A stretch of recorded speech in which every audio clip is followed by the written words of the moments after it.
Nuestro tema de hoy, la casa de pan, más parecería sugerir el rótulo de una panadería o de una repostería. Y en un sentido espiritual y metafórico, así lo es.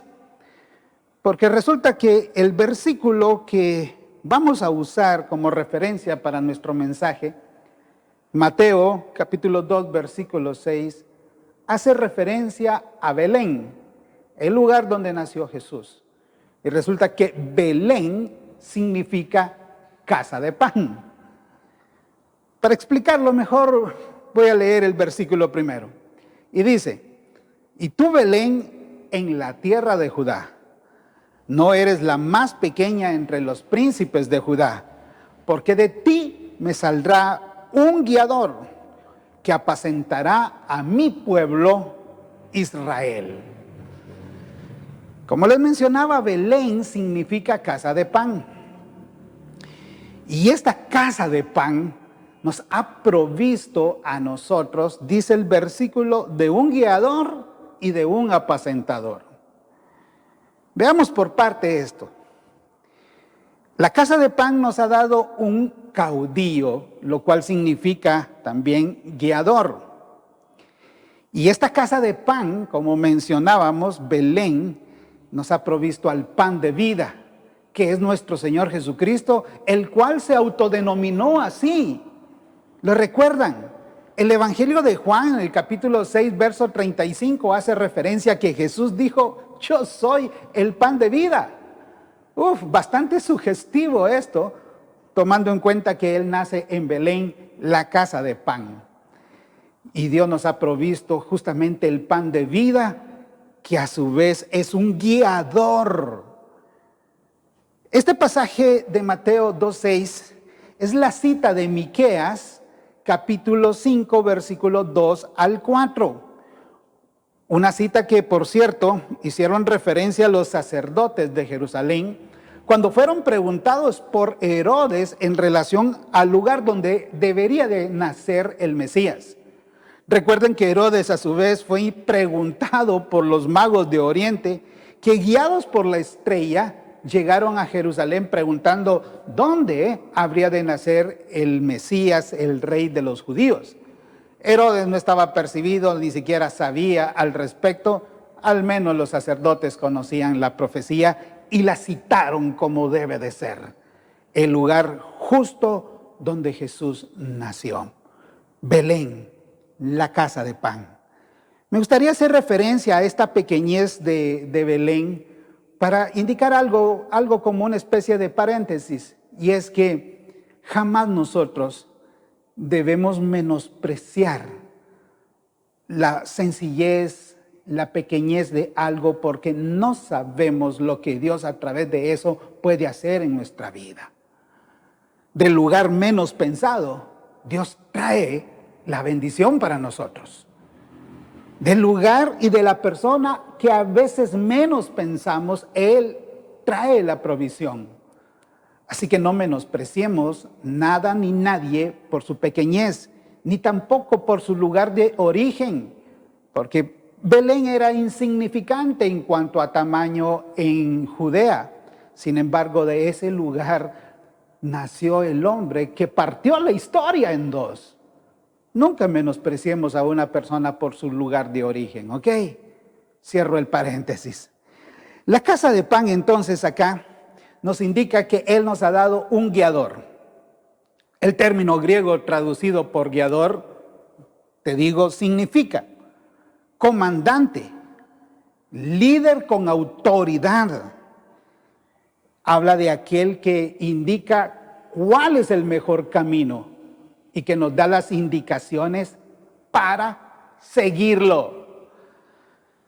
Esto es importante, ¿por qué? Porque las personas casi siempre estamos buscando a alguien que nos diga qué hacer. Eso aplica a la política, por ejemplo. Sobre todo en esta época en nuestro país, que ya los políticos están en campaña abierta buscando el voto del pueblo. Siempre ponemos como las esperanzas en alguien que en su discurso promete, dice cosas para ganar el voto, pero tantas veces llegados al poder no cumplen porque solo recurrieron de manera maquiavélica a la mentira y a las promesas ilusorias para captar el voto. Y siempre tenemos esperanzas en que pueda surgir un buen líder.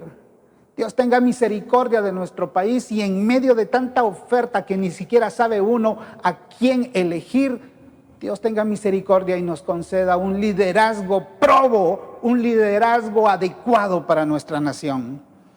Pero no debemos de confiar en ellos. ¿Por qué? Porque el guiador verdadero es Cristo. Tampoco debemos de confiar en guiadores religiosos, porque tantos hombres y mujeres podemos levantarnos y mediante, incluso usando la palabra de Dios, buscar nuestro propio provecho, y en lugar de guiar a las personas a Dios, parece que les estamos guiando al infierno. Ni siquiera en hombres religiosos hay que confiar. No nos dejemos guiar por aquellos que también solo hablan cosas que nos agradan y que no nos confrontan con la palabra de Dios. Buscamos quienes nos guíen de forma social y hasta de forma emocional. Tal pareciera que nos encanta que nos digan qué hacer y a dónde ir. Y tantas veces somos burlados justamente por esos guías. Por eso es que el mejor guiador es Cristo. Y en esta temporada en que recordamos la venida de Cristo Jesús al mundo, debemos de entender que Él vino para ser un guiador, para ser el que nos indique el camino. Te cuento, yo nací en una ciudad, Santa Rosa de Copán, la cabecera del departamento de Copán, aquí en mi Honduras. Y es el departamento donde se encuentran unas ruinas arqueológicas mayas. Bueno, siendo de Copán, he ido un par de ocasiones.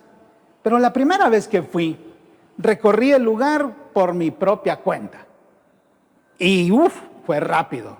Hasta me sentí decepcionado. Y una siguiente vez que fui con unos hermanos, con unos amigos, contratamos un guía. Esta persona sabía cuál era el mejor recorrido. Y nos fue llevando paso a paso por las diferentes edificaciones, explicando detalles aquí, detalles allá, contando historia, esta, aquella. Yo quedé fascinado, te cuento. Y me dije a mí mismo, la primera vez no vine a nada. Porque jamás será lo mismo recorrer un camino solo, sin saber a dónde va, sin conocer detalles, que ser guiados por una persona que nos dice, mire, váyase por aquí, tenga cuidado acá, tenga cuidado allá. Y Cristo eso es lo que quiere ser, un guía, ese pastor que va delante de las ovejas. Porque nuestro Cristo no es un arriero, no es alguien que está empujando ganado con un látigo. No, Él va delante con su cayado, porque Él quiere que sus ovejas le escuchen, le sigan. Preguntémonos en esta temporada si estamos siguiendo a este guiador que Dios proveyó para la humanidad. Yo creo que de manera mundial podríamos decir que no, porque si no, no estaríamos como estamos. Pero a lo menos de forma personal, cada uno de nosotros debe de escoger a Cristo como guiador. Y para tenerlo por guiador, hay que aceptarlo primero como Salvador personal. Si tú crees en tu corazón que Cristo es el Señor, que Dios lo levantó de los muertos, dice Pablo que ahora confiésalo con tu boca y di, Señor, te recibo como Salvador personal. Si ya lo hiciste, adelante en Cristo. Porque también, en este caso, si ya recibimos a Cristo, si ya tenemos a Cristo como Salvador, como guía, tenemos que seguirlo, tenemos que oír su voz.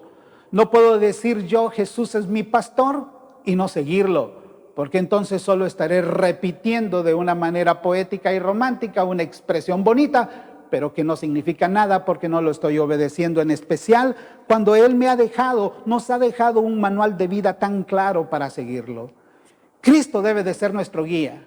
En un mundo que nos ofrece tantas alternativas, la mejor es la que Dios nos ha entregado desde la casa de pan, un guiador. ¿Es Cristo tu guía? ¿Te está indicando Él por dónde caminar porque estás leyendo la Biblia?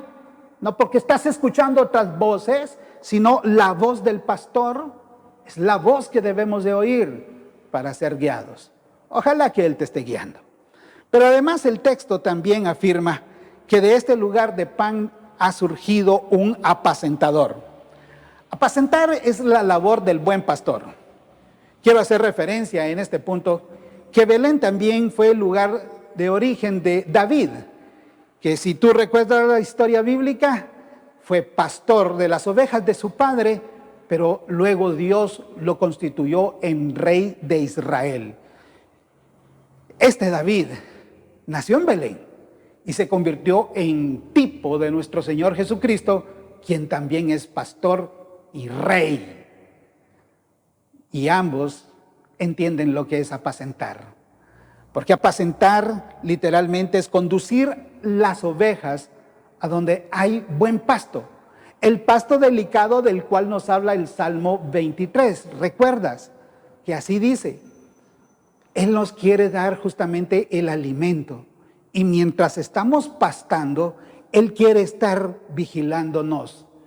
Él quiere estar protegiéndonos. Porque eso hace el pastor. David lo hizo. Él cuenta en el libro de 1 de Samuel que tuvo que enfrentarse a leones y osos para defender las ovejas de su padre. Y el Nuevo Testamento, en especial, Pedro nos dice en su primera carta que nosotros tenemos un depredador también que nos acecha y que es Satanás. Y nos acecha en nuestra ansiedad por las cosas que queremos tener. Cuando nosotros estamos pastando en el mundo, tratando de llenar nuestras necesidades, tanto físicas como el alimento, como lo que tomamos, como lo que vestimos.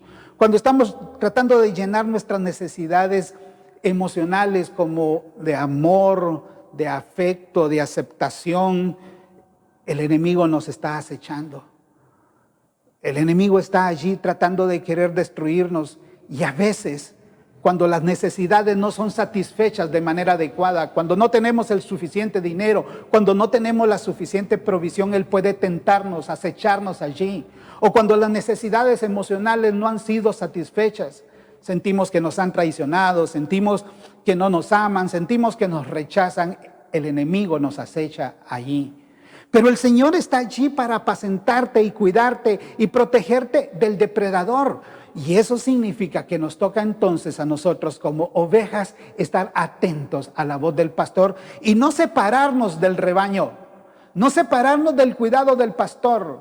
Dicen que una oveja se descarría comiendo, agacha su cabeza y comienza a comer y de pronto tratando de llenar una necesidad legítima se ha separado del rebaño y es cuando separado del rebaño es más fácil presa de Satanás.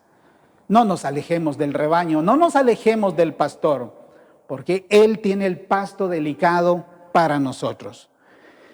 Nosotros solemos buscar lo que nos satisface, lo que nos llena. Solamente Cristo lo tiene. En esta temporada, en la que buscamos satisfacer muchas cosas, ¿no? Como ropa, como estrenos, como regalos, como viajes, como comidas.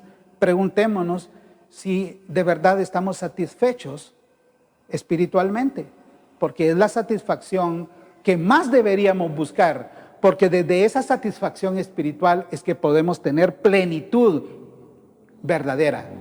Y solo Cristo, aquel que nació en la casa de pan para ser nuestro apacentador, puede darnos esa satisfacción real. Nos descarriamos, sí, cuando queremos probar otro pasto, como religioso, filosófico o del mundo. Pero si nos mantenemos bajo la tutela del apacentador, estaremos satisfechos y plenos con lo que Él nos da. Esta temporada denominada navideña es una época en la que nosotros podemos tener a Cristo como guiador y como apacentador. ¿Es así en nuestra vida? ¿Es así en tu vida? ¿Y también en la mía? Confío en el Señor que así sea. Te invito a orar. Señor, gracias por tu palabra siempre hermosa y preciosa.